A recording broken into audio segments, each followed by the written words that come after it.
Today on CityCast Boise, holiday guests are arriving soon, and that means you're on the hook to entertain. But don't stress, we've got you covered with another look at our visitor's guide to Boise that's perfect for impressing out-of-towners. From local flavors to iconic spots, you'll be able to craft a holiday itinerary they won't forget. It's Wednesday, November 20th. I'm Lindsay Van Allen, and this is what Boise's talking about. Today, Rosie Piper, local lifestyle influencer, is joining me to make the ultimate visitor's guide to Boise for your friends and family who are visiting the city. Welcome to the podcast, Rosie. Hi, Lindsay. I'm so happy to be on and share all things Boise. Let's talk about budget because, money's tight for lots of people now. And so how much money do you need to really enjoy a good weekend in Boise? Or what do you tell your friends or family to expect to budget for a weekend trip here? Well, and I think that it kind of depends on, what your taste is, because there is a lot of free options in the area. I feel like when we have friends come to town, we're normally doing it up big. We're going to out to eat most days, going to different cocktail bars, breweries, different stuff like that. I would probably anticipate maybe $100 a day per person if you want to kind of indulge. But there's also a ton of free options to do, like I was saying, hiking, or we love even just I love popping in and out of the stores and not even buying anything. We love to go record shop and just go to the record exchange or Rollin' Records and do stuff like that potentially won't cost us anything, but fills the day with fun activities. Yeah, that can be a really fun thing to do downtown. I've definitely taken people around and just kind of pop into all the shops, and there's some really unique areas like repop gifts and just different things that, depending on the friends, it's free, but kind of gives you a fun taste of Boise. Absolutely. Do you think our city is pretty affordable to visit, or do you feel like it can be kind of expensive? I feel like it's getting more expensive. I mean, as I think anything in the world is getting a little bit more expensive. Also, I don't know if it's just the fact that I'm getting older, so my taste is more expensive. Because I notice when we have friends in town, we are maybe doing more, quote unquote, bougier things, like going to a nice cocktail lounge that might cost us $18 a cocktail. But there is so many fun divey spots too that are affordable. So I'm I don't know, because I feel like I go to other cities and it sometimes can be comparable, but I think overall Boise is still a little bit cheaper in comparison to other places. Definitely. I agree. I think it depends on the friends too. Yeah. So what tips are you giving your guests when they ask what they should pack to come visit Boise? I always say keep it casual. I would say overall, unless you're going to a super nice dinner like a Chandler's, there's not really a lot of dress code. Boise casual. Yeah, Boise casual is great. It's they bring some jeans, casual tops, good walkable shoes. I always make sure to have people include some sort of active wear, because we'll go play pickleball a lot too, or go on nice long greenbelt walks that you'll want to be comfortable in. But overall, nothing too crazy. I feel like Boise's a pretty casual city. I always love seeing the super fashionable people out and about, but I feel like overall the tone of Boise is fairly chill. Yeah, it's a pretty casual vibe. Okay, Rosie, I'm really curious about your hosting tips. What do you think makes a good host or hostess? And what are some essential items that you really need to have if you're inviting people to Boise for the weekend? So when it comes to hosting in Boise, if I know the dates that everyone's coming, we do generally try to make reservations ahead of time. There's even some bars like Gatsby 1920. You have to make a reservation for that far in advance. And if you want to kind of show someone a very unique spot, you might want to call ahead and make a reservation, because things are just naturally busier. So we'll normally have at least, let's say someone's here for 3 nights, at least 2 of those nights will probably be out and about, trying a different restaurant, going to different breweries, stuff like that. And then the other night, we'd probably just hang in. We love spending time on our patio and also making a really awesome dinner too, picking stuff up from Albertsons or anything like that, and then making a Traeger meal. And it can be pretty stressful to be a host, making sure your guests have a great time. So what are some ways that you make time for yourself while hosting someone? Honestly, I'll do things such as just be like, I'm going to go pick us all up coffee, so I will go then just take care of it. I'm very much an introvert and I need my solo time. So I love doing stuff like that. Or in general, just being at home, whether we're like taking the afternoon to like watch a show together or like play games, cook something, that can kind of help me reset well in the midst of hosting. Mm-hmm.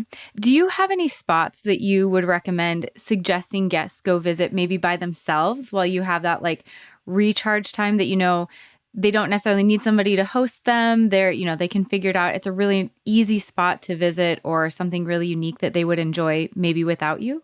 Yeah, honestly, one of my favorite places to send people, and I love to go with them too, because you don't really have to stick together, is Antique World.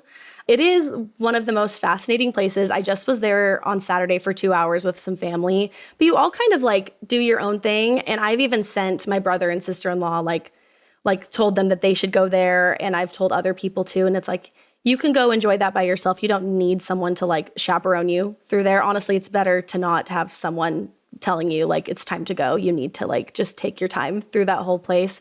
So that's probably a place I'd send people. That is a great idea. Yeah, they can meander at their own pace and you get a little recharge time. That's a great idea.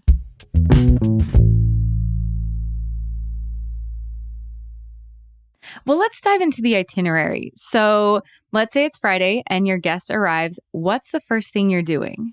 Okay, this is like very unique to our area. We're in the Meridian area, but we would take them to our favorite tap house, which is Good Apple Tap House. It's such a cozy, fun atmosphere. Lots of regulars, but even people that have followed my page and seen that recommendation, they've gone there on their trips and they're like, it is such an inviting, fun spot. Grab a beer. And then like 2 doors down is Uncle Bob's Pizza, both local family-owned spots. So we'd probably just like keep it easy, grab some pizza from there and like have a beer, kind of decompress, get ready for the weekend. And that would probably be our first spot to go.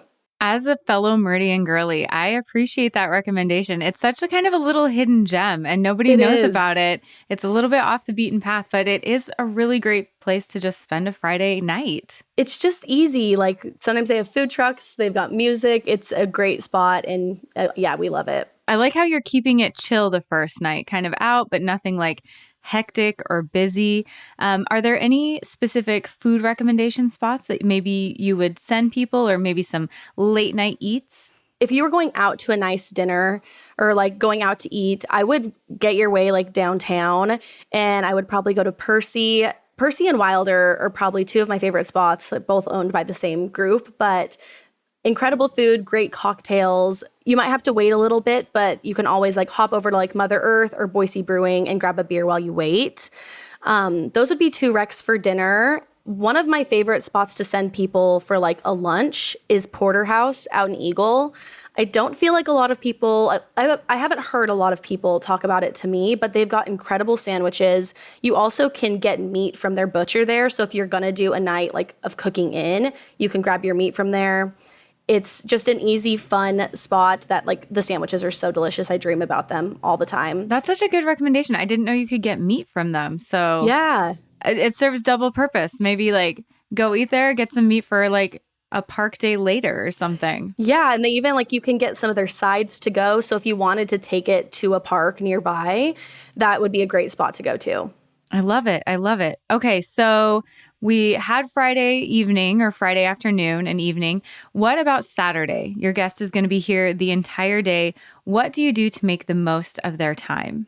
I would look and see if there's any markets going on. I love, again, meandering through a market, like grabbing local produce and different like knickknacks. I love to do that. I would also probably take them again downtown and go to like shops like Mixed Greens, take them up into like Hyde Park area, maybe grab a breakfast sandwich at Certified Kitchen. That again is like my favorite breakfast sandwich. Anytime I'm in that area, I'm grabbing that. And that's also a great spot to like maybe go to Camel's Back for a little bit, hike around where it's maybe you don't even need a hiking shoes or anything crazy, but you can get up and get like a great viewpoint of Boise. That's probably how I would start the day. I think that is a great way for people from out of state or out of town to really, explore all these different things in Boise that it would take way more than a weekend to learn about. Absolutely. And it's just, gets yourself outside, gets your body moving, and like gets you downtown where there's so many more options of things to do. So where would you go after that for lunch or an afternoon activity? Okay, so for lunch, what I would do is get us more into the Garden City area because that's like my favorite area to also explore various breweries or wine bars as well. There is a spot, it's Black Moon Pizza. They have awesome pizzas. They also have great coffee as well if you are feeling like a little bogged down. Hang out there for a little bit. And then I feel like that's like a perfect way to also get you into some of the breweries down in that area. You've got Barbarian, which I love. They're like funky sour beers. You can just really like wander around Garden City. And there's so many really awesome places in that area too. There really are. And there's some good entrances there into the Greenbelt, like off of Push and Pour. So you can kind of like hit the Greenbelt a little bit, hit up some breweries. I do think that is a really good spot. For sure. And they've done so much with that area. And then if you're by the Greenbelt too, it's also so fascinating to go to the Whitewater Park area and watch people like surf over there. It's like, I feel like, again, a very unique thing to Boise that if you showed people, they'd be like, what? I did not know that you guys had access to stuff like this. And it's just really fun to walk around that area. Yeah, very kind of chill, hanging out vibes, but maybe a different side of Boise that people wouldn't know about if they didn't have, an insider showing them around. Yeah. Okay. So Rosie, where are you heading for the evening? What's your evening vibe for Saturday? If I was going to get a nice dinner like downtown this time of year, I would honestly go to like Tavolata. I really like their pastas over there. Gets you like right into like the heart of downtown as well. Or even like going to Bardenay. I love Bardenay. You have the options of doing the one downtown or going out to Eagle, which is really fun. So probably either like some sort of like activity that could be like entertainment or going again to like a nice dinner. Okay, so we've made it to Sunday. We've had 2 jam-packed days full of lots of Boise activities. What are you going to do for the morning or, half the day before they've got to go back to the airport or start heading home? What are you going to do to highlight Boise Sunday morning? Okay, so no Boise trip is complete for me without a Goldstein's bagel. That bagel is to die for. They are so kind too in there. And like every time anyone is around, we are going to get Goldstein's. And then I would take them on like some sort of hike. Again, like we haven't done a hike yet this trip. And it's a good way to just like, I guess, like finish out the weekend. You can either go to like Military Reserve, up 8th Street, Camel's Back. There's so many spots to hike. And then, yeah, maybe I would hike first and then end at Goldstein's. And then carb fill. Yeah. Yeah. I'd be like, okay, we go on a nice hike. Like we've had cocktails and good drinks all weekend. Let's go get some fresh air and end with a delicious bagel. I think that's perfect. I think you have set up a really fantastic guide for people visiting Boise, and you really hit a lot of great things for, different types of people who'd want to come or people with different interests. So I think this really is a fantastic guide to Boise. Yay, I'm glad. I literally could talk about Boise forever and ever. It's just such a fun city. Oh, thank you so much for joining us, Rosie. Absolutely. Thanks for chatting with me. That's all for today here on CityCast Boise. If you enjoyed the show, you should subscribe to our Hey Boise newsletter for even more tips for your holiday visitors. We'll be back tomorrow morning with the best places to shop locally to get the perfect gifts for everyone on your list. You won't want to miss it.